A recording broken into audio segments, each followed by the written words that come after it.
Ladies and gentlemen, we are now ready for our very first topic of the first day. And this topic is presented with the FirstRand Foundation. It is mobilizing leadership, employees, and partners around a common purpose. We're going to start off with an executive address, and thereafter we're going to transition into a panel discussion, which is going to be preceded by a poll. And that is the pattern that we're going to hold for each of our topic areas. And so to extend the sponsor introduction, it's my pleasure to welcome the head of social investing at the FirstRand Group, and that is Madame Kone Gugushe. As she comes up, we're reminded that she oversees FirstRand's social impact investment and philanthropic activities. She's a chartered accountant with over 20 years experience spanning the financial services sector as well as development finance.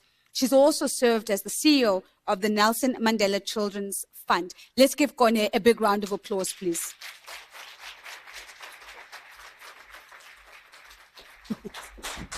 I remember one year when I lost my shoe. So Kone is reminding me that last year her shoe fell off as she got onto your stage.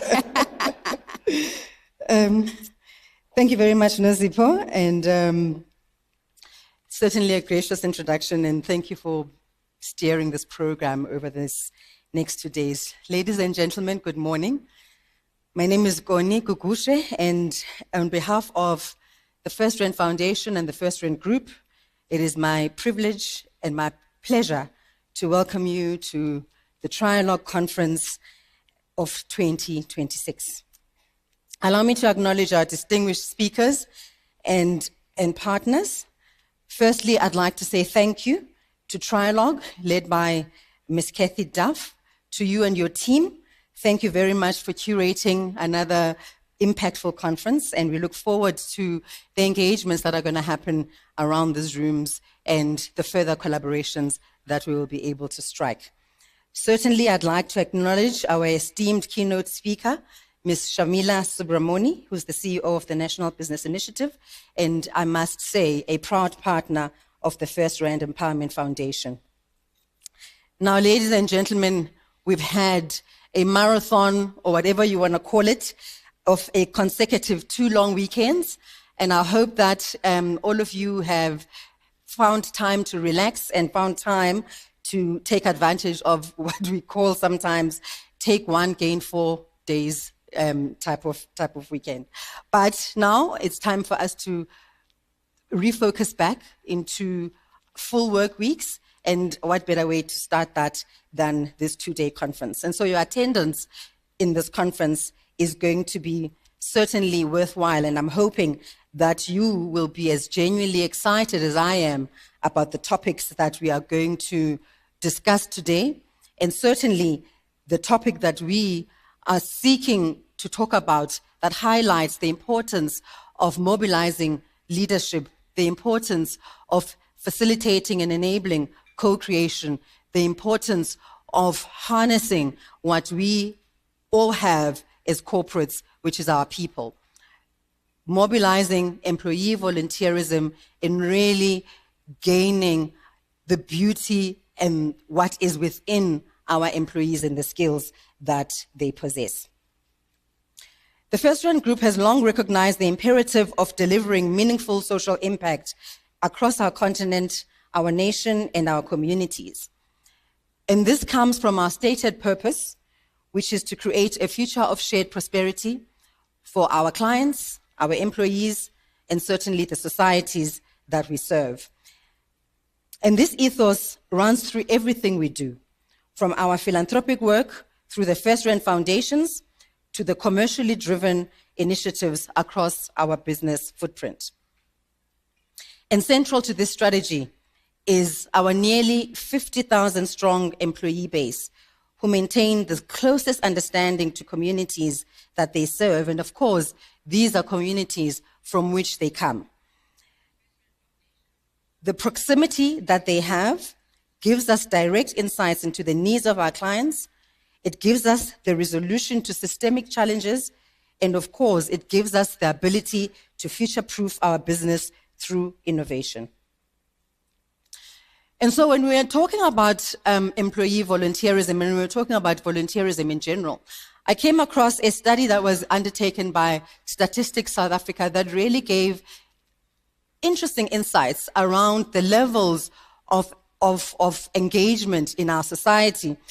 And this study covered the 10-year period between 2014 and 2024. And I was really, really impressed and happy to note that overall volunteering in South Africa, and when we're talking about volunteering, we mean those people who do give of their time free of any compensation to certain causes that are close to them. Volunteering over this 10-year period grew by an impressive 42% to 3.1 million individuals that are actively volunteering within our nation. And this gives us a national volunteer rate of 6.9%. Total volunteer hours of close to 450 million, estimated at a value of 17.5 billion. Now, this is effort that is given into the economy free of charge. 17.5 billion of time, of effort, of energy that is given by ordinary people throughout our economy. And of course, the majority of volunteers participated through direct activities, but at least 42% of them participated in organized activities. And employee volunteering programs drive much of this growth. In 2025, Trialogue told us that 96% of their respondent companies have employee volunteer programs. So everyone is involved and everyone is mobilizing their employees to do something. 61% run fundraising activities, and at least 58% of those that responded do give time, paid time from their employees to come and do volunteer activities.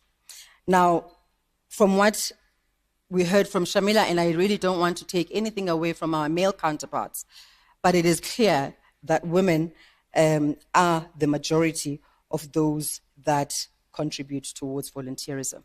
But gentlemen, we appreciate your time and effort, and we encourage you to lift up your socks. Now, when we talk about employee volunteerism at FirstRand, this is really something that has become a powerful instrument for us in furthering our social impact strategy, attracting values-aligned talent and empowering employees to deploy their skills for meaningful social change. And a year ago, the FirstRand Foundation launched the CEO Volunteer Accelerator Program, and this is the program that we are going to be unpacking here today. That really has marked a shift from how we were doing, episodic, sporadic, ad hoc volunteering activities to a more structured, leadership-driven model that delivers measurable outcomes.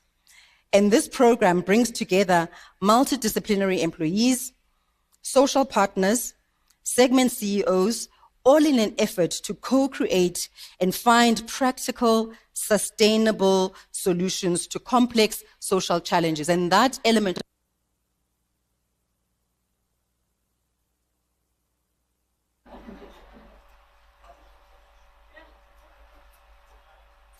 Oh, okay, great, thank you. And that co-creation is very important as part of the CEO Volunteer Accelerator Program. This program was conceived in response to three foundational insights.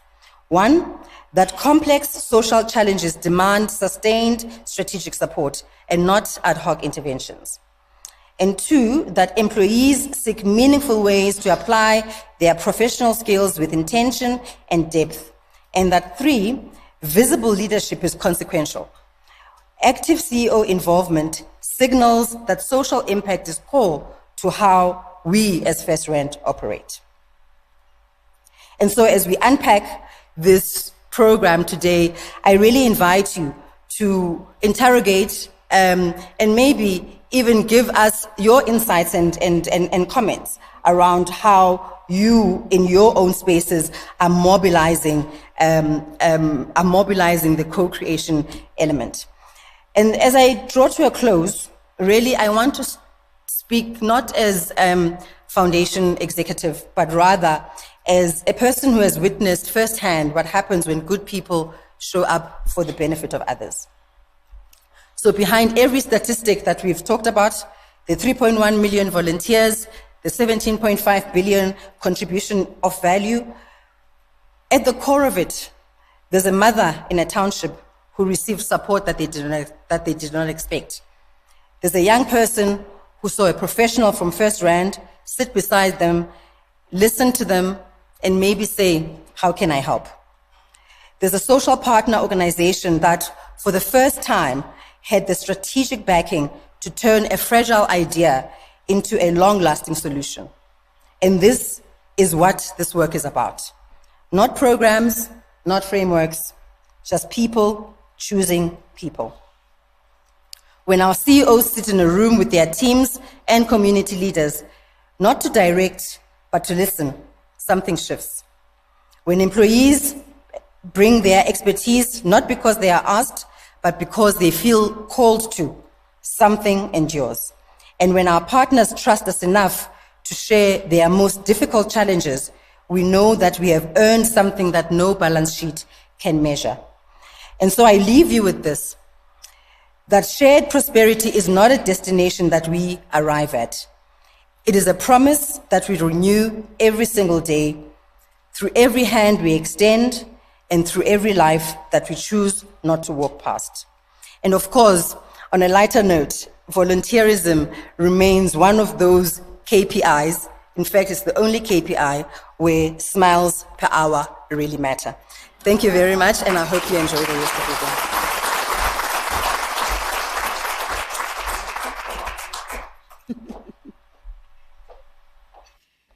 Kone, thank you very much. The only time when smiles per hour really matter. Thank you for setting the scene for our very first conversation. I'm going to introduce my panelists now who are going to join me up on stage for us to have a conversation where we begin to deep dive into this question of how do we actually mobilize leadership, employees, and partners around a common purpose. I'm joined on stage by Zibu Ngala, the CEO of Points of Presence. Zibu leads Points of Presence, which is responsible for the execution of strategic drivers, continuously reviewing and future-proofing sustainability for customer growth and retention throughout their financial journey. And this is out of FNB. Thank you, Zibu, for being here. You can come up. Dr. Almarie Pereira is here with us. Almarie is the co-founder and CEO of Memeza Shout NPO. She is a South African GBV activist and a community safety leader. And Memeza Shout works through private and public partnerships to support the most vulnerable communities. Thank you for being here, Dr. Almarie. Dr. Mantiba Palane is also here. Dr. Palane is a director responsible for public-private partnerships at the Civilian Secretariat for Police Service. And she oversees the partnerships unit with a focus on fostering public-private partnerships for inclusive crime prevention initiatives. Our final panelist is Colleen Magna. Colleen is a Director of Innovation and Practice at Rios Partners. Thank you, Colleen.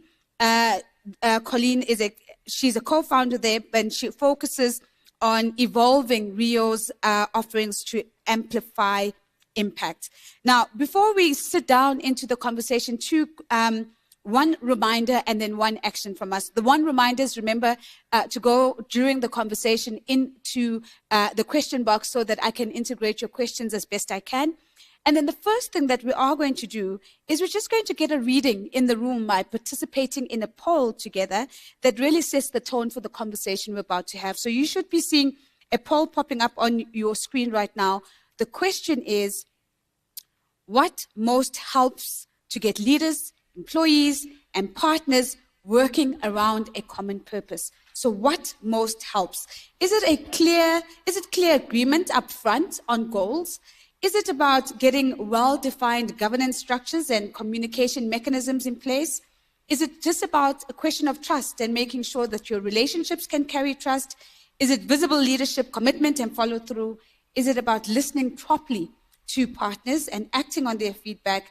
Is it about involvement, and in particular, involving employees in practical, useful ways? And is it about ensuring that you have simple ways to track what's working and learning from it? So I'm going to let that poll run. I will come back to the results of the poll and potentially integrate them as best as I can into the conversation. We do have a monitor in front of us that shows that we still have quite a few people participating in the poll. So we'll have a look, and we'll pause at some point in the conversation to have a look at that.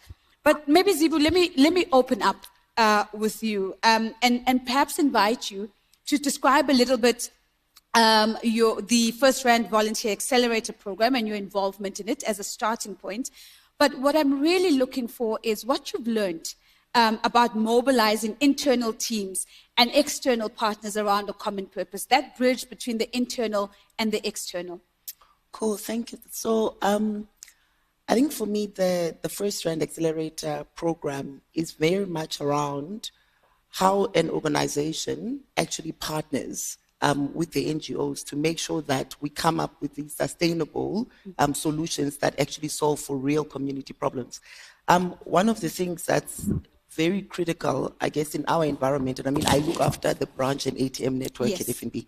So a lot of our people and our staff members come from the communities that we work in. So they partner with the NGOs to enable them to really just understand what are some of the core challenges that are in those particular communities. I think the important thing, though, is not just to get there and to dictate solutions because we think we know it all, right? It's about deeply engaging and deeply listening to the communities and what it is that they want to solve. And then being able to then identify how, as an organization, we can partner effectively, bringing cross-divisional teams together, providing different skill sets to enable these solutions to come to light.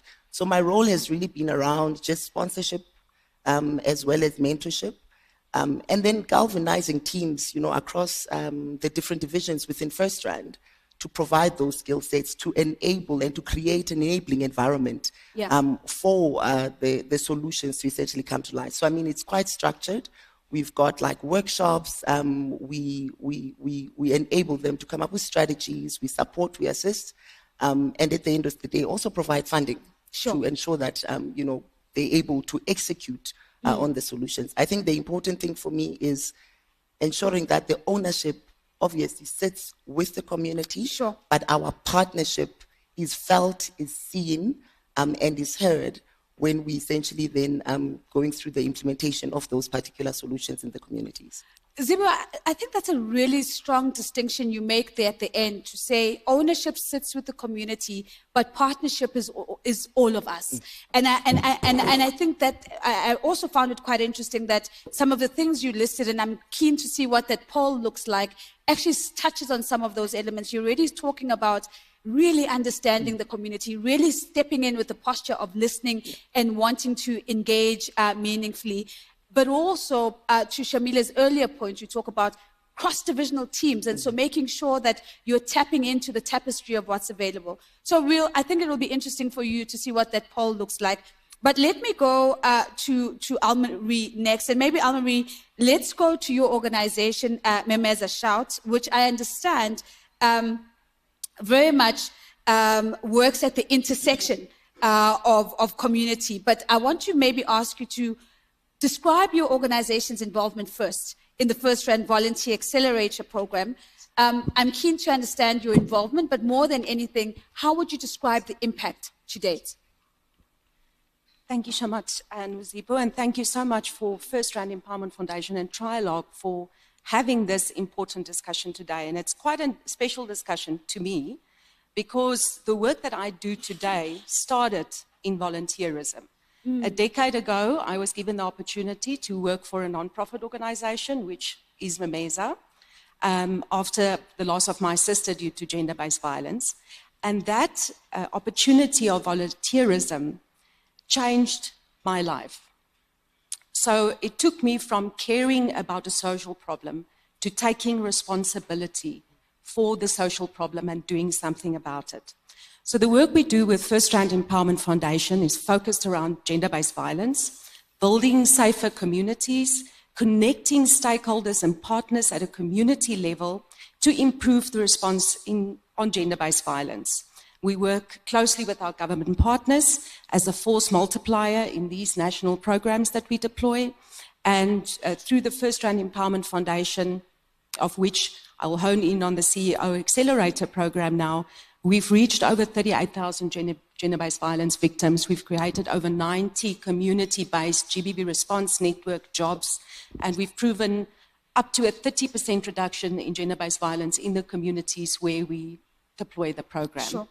So the key focus for us on the CEO volunteer program has been early pregnancy prevention. And it has been such an interesting journey to work with the CEO volunteers because it's not just looking at a problem and finding a solution.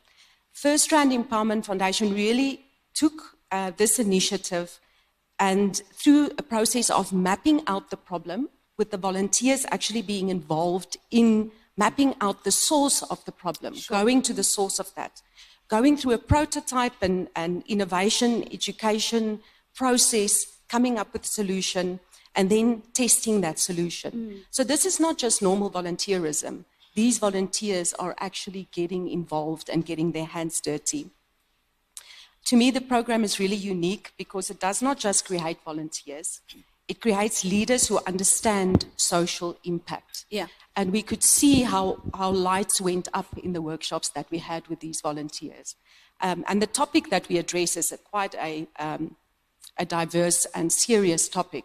So it was very interesting. And I think the game changer for me in the CEO Accelerator program is that these young leaders will take what they learn through this program today back to their industries. And they will then use this to influence how solutions are designed in the future, which will have a big impact on, the social challenges that we face in South Africa. Yeah, Elmarie, I think there's two things that are just so powerful in what I've heard. The one is that the volunteers are actually involved in understanding and sourcing the problem. And so back to Shamilia's earlier point that it's not about an endorsement of an existing strategy where you found the problem already and all you're looking for now are hands on deck, but also that you highlight the impact on the volunteers themselves. And in these conversations, it's very easy to look at the impact only through the lens of how does it impact the beneficiaries or the victims. And I think it's really powerful that you talk about how volunteers themselves were changed. And I think that's a very important part of the conversation. Let me go to Dr. Mantiba next because I'm going down the line. And so the unique opportunity we have with you, Dr. Mantiba, is that you bring a public sector perspective into this conversation, especially as your role as Director of Public-Private Partnerships at the Civilian Secretariat for Police Service. The question to you, though, is what role can structured partnerships with business and communities realistically play? And more than that, what conditions do you think need to be in place for those partnerships to really thrive? Thank you so much for being here.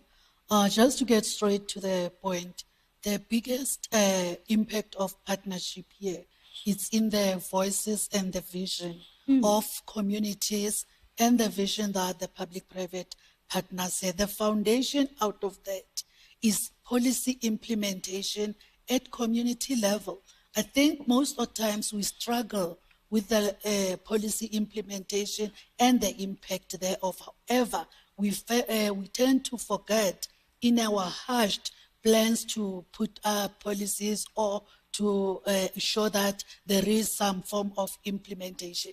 We forget the main beneficiaries and the main holders of implementation, which is the voices of communities for the outcry against crime prevention and violence. So through the FirstRand Foundation, from the public service perspective or from a public-private partnership, it gives the ability of not only it's about signing MOUs or signing working agreements, it gives the ability to take policy implementation into the hands of the community and ownership thereof through the innovations of partners such as Memeza and other NGOs, in terms of focused and structured programs that Sure. are looking at crime prevention and protection of vulnerable groups. Communities are given an ability to see beyond crime that is affecting their daily lives. You know that when I'm with this partner, or when we are together as a group of NGOs discussing the vision that we want to see in our communities, which is a developmental state that the country is, we know that a structured partnership that is supported by funding, proper funding for that Sure. matter, not short-term, but long-term, to afford implementation to have impact. Dr. Matiba, thank you very much. And again, I'm just going to lift two things. One of those, of course, you talk about the importance of the structure and the focus that comes when there's an actual policy that can be embedded and anchored in a community. And I think that's really powerful, because oftentimes we can think about volunteering programs as this sort of nice to have little, engagements that pop up on Mandela Day every now and then. But what I'm hearing you say is that where there's structure and there's focus and there's a policy, there's an empowerment that happens for the community there. And then, of course, I think we all heard that last comment. It's not just funding. It's proper, long-term funding is what Dr. Matiba is calling out for as one of the core conditions that need to be in place. Colleen, let me come to you before I come back to the poll, which I'd love to beam up on the screen once again, please. You work with organizations who are really trying to collaborate across sectors, and they're doing this around complex issues all the time.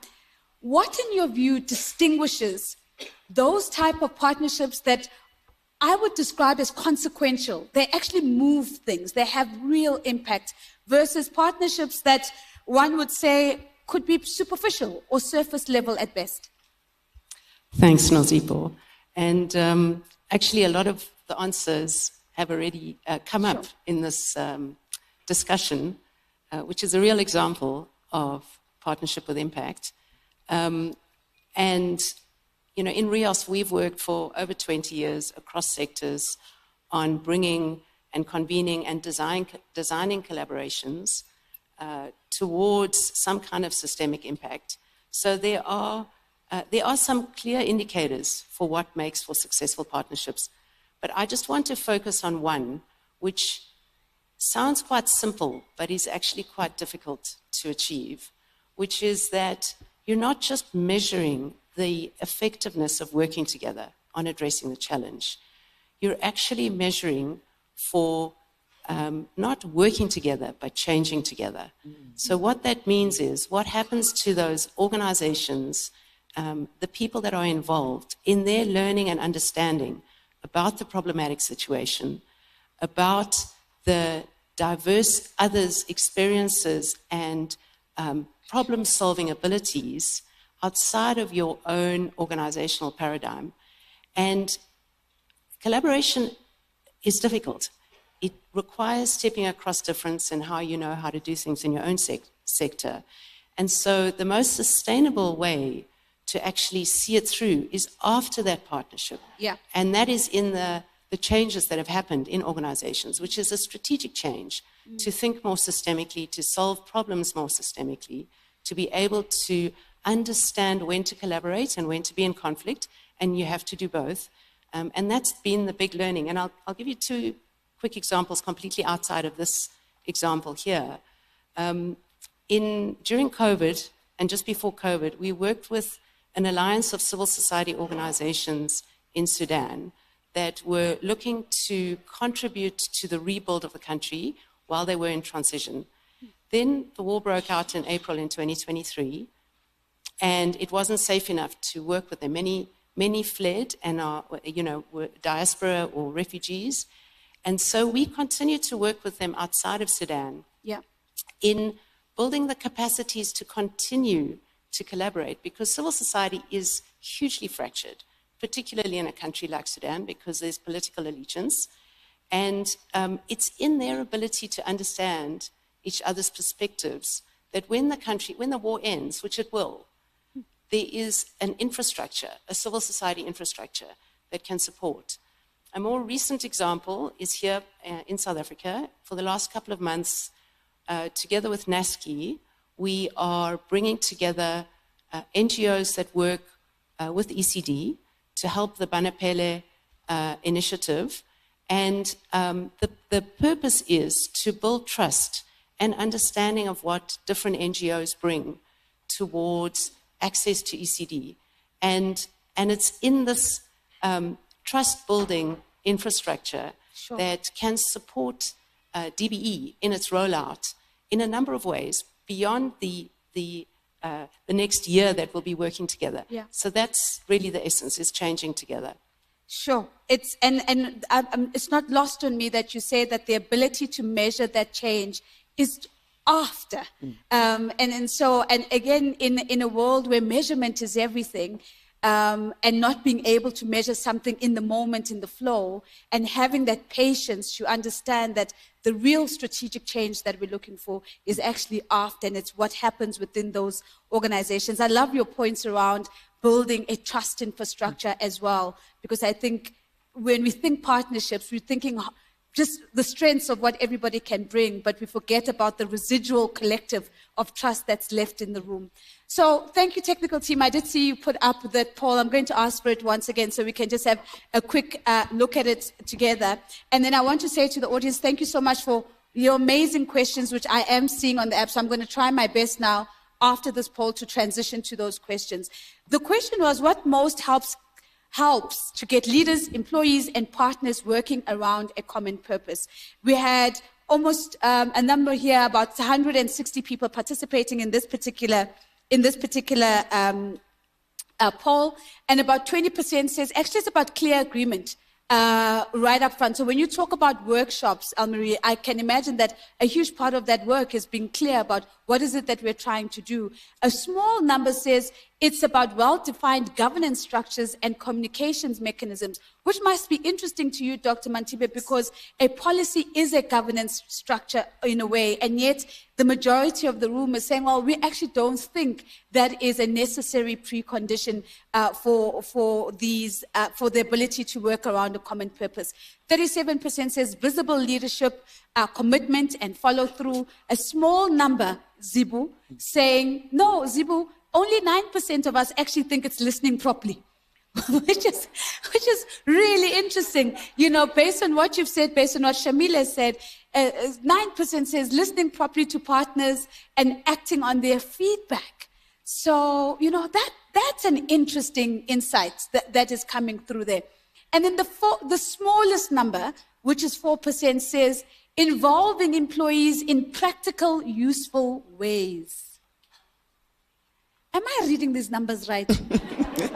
And 6% is saying what helps most is simple ways to track what's working and how we learn from it. And Colleen, you would find that interesting because you've just brought the aspect of how we track and what we measure and so forth. So I'm going to leave those findings in the room, right? I don't want us to try and explain them away because the whole purpose of the exercise is to get a reading on what people think in the room. So I have another round of questions, but I also have some really compelling questions that have come through on the platform. So I'm going to defer to the ones on the platform. So apologies if you've not seen the question.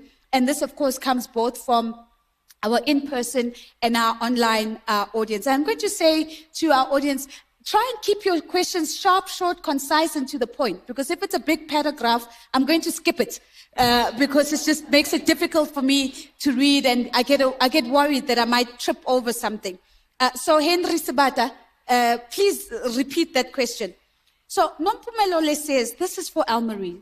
Nompumelo says, as a community-driven organization, how do you balance grassroots needs with corporate expectations when mobilizing around that shared purpose?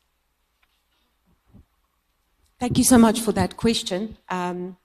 Yes, that is a difficult thing to get right, I think.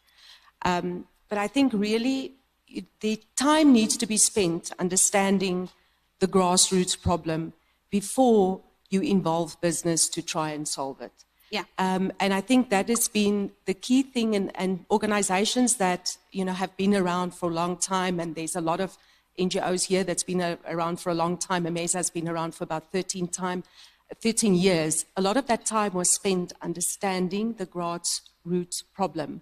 And then the next step is now to find your partners that align with how you want to solve those problems. Yeah. So it's not an easy feat, and it takes a long time. But I believe once you've done that, you can really show your partners and your investors the impact on the ground. And most importantly, the people that you are serving, your community at the grassroots, can feel the change. Yeah. And can attest to that. Yeah. Am I correct in understanding that it's an intricate balance that you're having to, that you a tightrope, if you will, because it is about the voices on the ground really being heard and feeling that they're being centered in the process, but at the same time, those who hold the purse strings also want to feel that there's an alignment to what it is that they're investing in.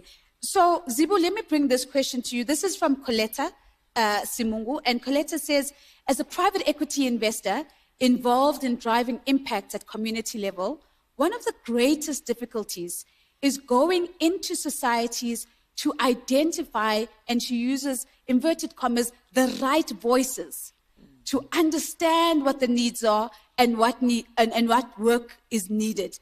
The question is, how do we go into communities to understand who should be spoken to and which issues must be prioritized? And here's the kicker for me, without causing factions and divisions. Because you are walking into a space that has got its own tapestry of power, its own hierarchies. So tell us a little bit about how do you think about that? So I think one of the things we do quite well is when we start engaging with communities, it's not a once-off, right? Sure. Because I think, as it was said a bit earlier, volunteerism can also be one of those, you touch once, you leave. So I think when you actually get in there and you spend time getting to know and understand the community that you are operating in, understanding who the influencers and I guess the main voices in that community are, Yeah. spending time with different parts of the community. So, I mean, obviously as a corporate, you've got certain priorities that you want to invest in, so whether it's education or this or that. But the fact of the matter is that you first need to understand the lay of the land, spend enough time with the different community leaders and people in that community to actually get to the core of what are some of the things that you need to be involved in. I think it's important to listen to different voices, because the loudest voices aren't necessarily always the ones that are going to give you the meat that you are essentially requiring. So for me, it's about time spent, and it's about being deeply invested in those particular communities to get to the crux of what some of the challenges are that the communities are grappling with and are trying to solve. Yeah. And then it's about engagement. Because I think, once again, it's not about a hero complex here. You're not coming in to rescue. Yeah. You're actually coming in to partner, to understand, and to see what is essentially going to build sustainability and capability for that community to be able to move forward and sustain themselves. Yeah. So listening to different voices, spending time, and I know the audience said that listening deeply is not necessarily the most important thing. It's leadership visibility. But it's one thing to be visible. If you don't understand what it is that you're solving for, then I find that useless. Sure. Yeah. So for me, it's a combination of those things. Yeah. And then it's actually then identifying small and big initiatives, getting the community involved in the things that they're wanting to solve, and partnering to get to the outcomes that are going to serve both the community and It's about time spent. And the thing that you've also said, you said it's about listening to different voices. And one can imagine in a community with its different power structures that you have to even approach that sensitively. Yes. Because who you're seen to be talking to and who you're seen to be engaging can in itself be problematic to another grouping within that community. And so the sensitivity around that. There was a question from Gibelo saying, very quickly for Zibu, what do you do in communities where you don't have an active branch, like deeply rural communities? Do those just fall outside of your purview? So one of the things we've been spending a lot of time doing is actually expanding our points of presence. So we've got partnerships in the different communities with retailers. So you may have seen that we've partnered with Pick n Pay. We've got some points of presence in Pick n Pays. But we also have an initiative that's very close to my heart, which is Agency Plus. So what we do is we partner with small businesses that then get onboarded as agents of the bank to enable us to, to provide these banking services like withdrawals, deposits, purchasing airtime and such. So we actually then have a partnership with those particular communities and those particular business owners.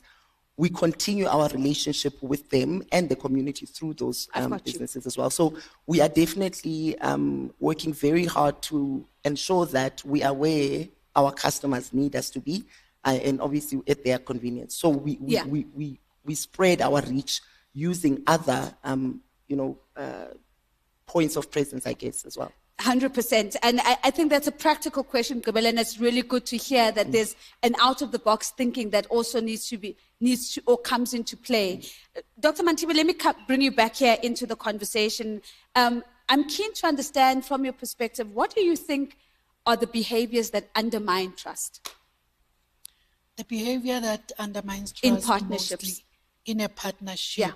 The first mistake is statistically aligning solutions by throwing money without listening to the voices of communities.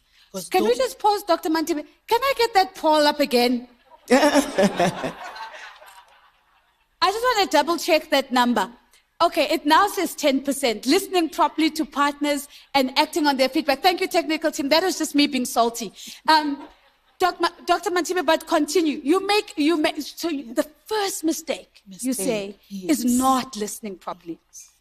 Continue. Communities always know their problems. What they need is assistance, and they always have their solutions. They need assistance to apply and ensure that they put together solutions that can help their own. For instance, when the ICVP, as the Integrated Crime and Violence Prevention Strategy, says all of us are involved, does not mean corporate only. It means also the community that is the recipient of the very same corporate assistance that we are looking for. However, central to that, I spoke about voices and vision. The voices need to determine the altitude, the engagement, and the impact of the vision that is set through the funding by FirstRand or any other corporate, as well as the partnership that is established through MEMESA and other NGOs focused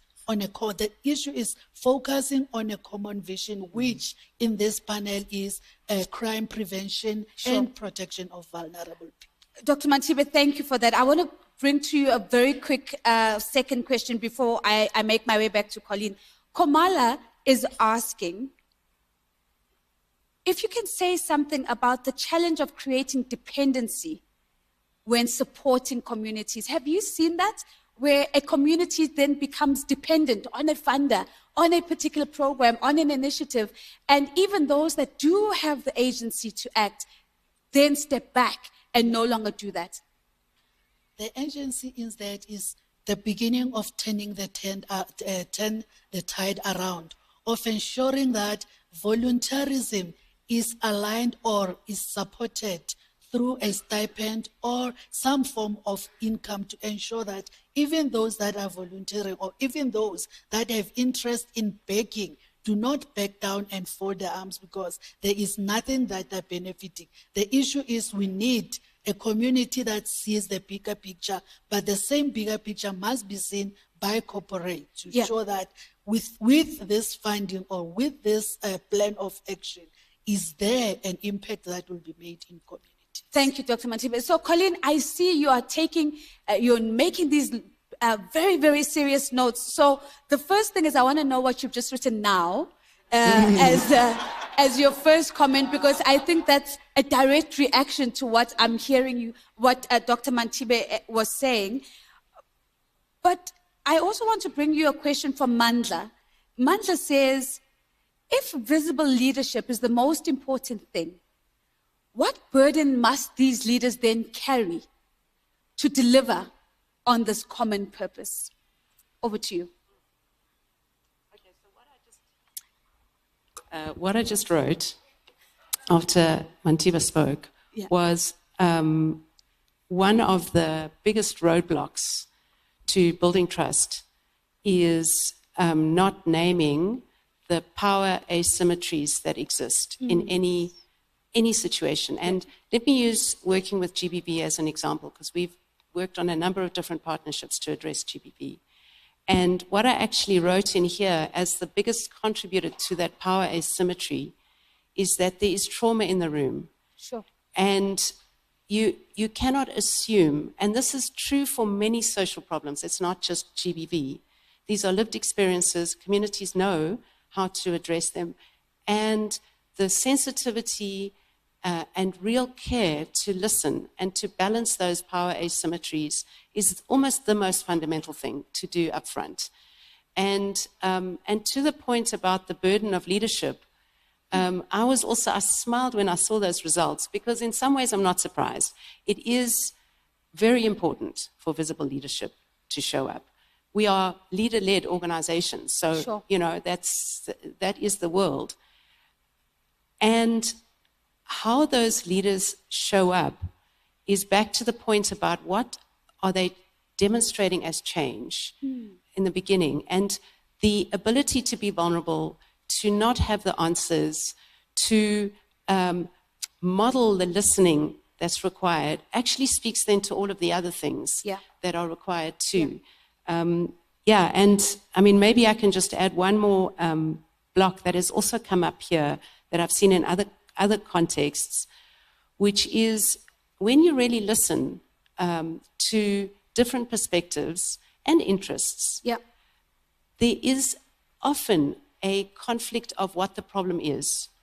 And it is really important to hold the framing of what you're trying to solve quite lightly until you listen to what the system is actually saying is happening. Sure. Because sometimes in that reframe comes the innovation and comes the way that you address them. So, Yeah. And Zibo just wants to add very quickly to that. Yeah, so maybe just to the previous point. I mean, we, as part of the accelerator program, we worked with an ECD, so my business unit. And I mean, it's a young team of the NGO is a team of young people that are trying to help other young people through, helping them with aftercare, helping them prepare for exams, helping them with looking for jobs and such. And I mean, a lot of what we had to do throughout the year was just around how do we transfer the skills of, building your strategy, building a business case, putting forward and convincing, the corporate that this is essentially a worthy cause that you're trying to do. But also in the execution and implementation, it's not us doing it. So we are supporting and helping, but they need to be at the forefront of it. So I'm going back to this ownership thing around, ensuring that the community takes ownership, because this dependency comes when you do and you don't enable.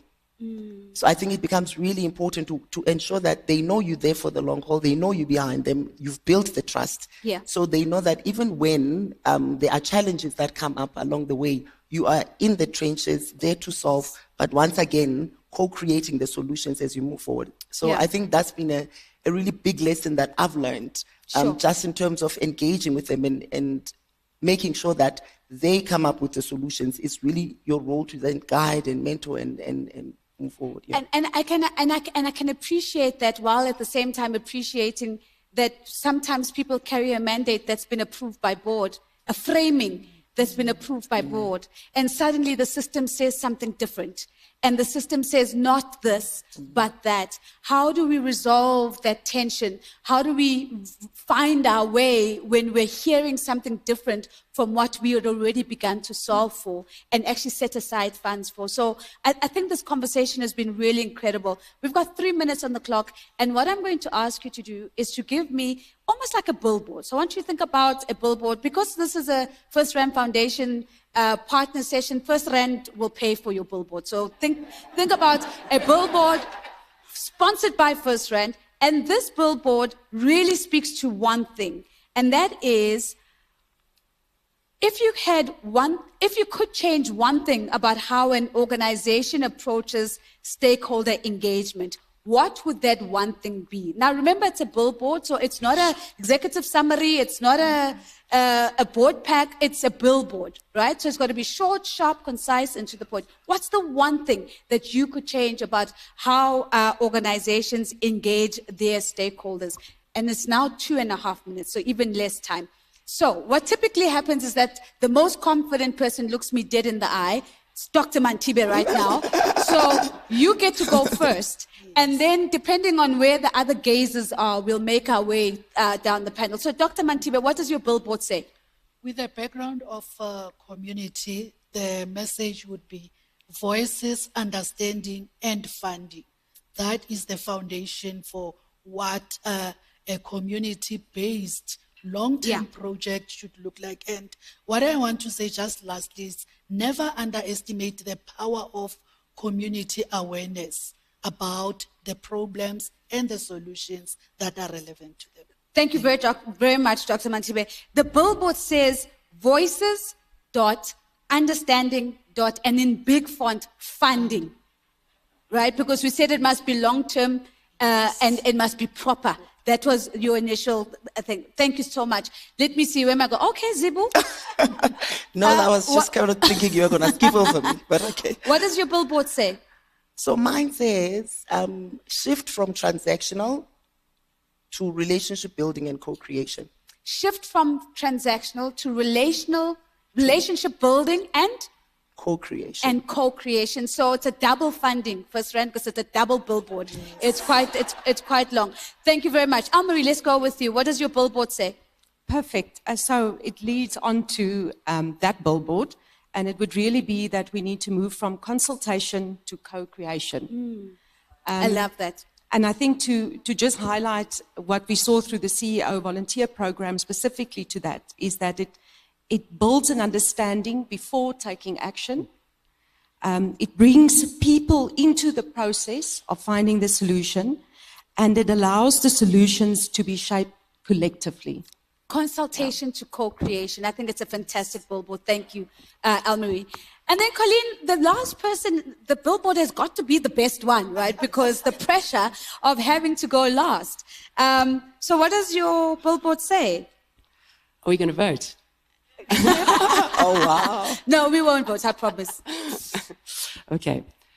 To design the system for tomorrow, the most important thing is to understand your system of today. Oh, wow.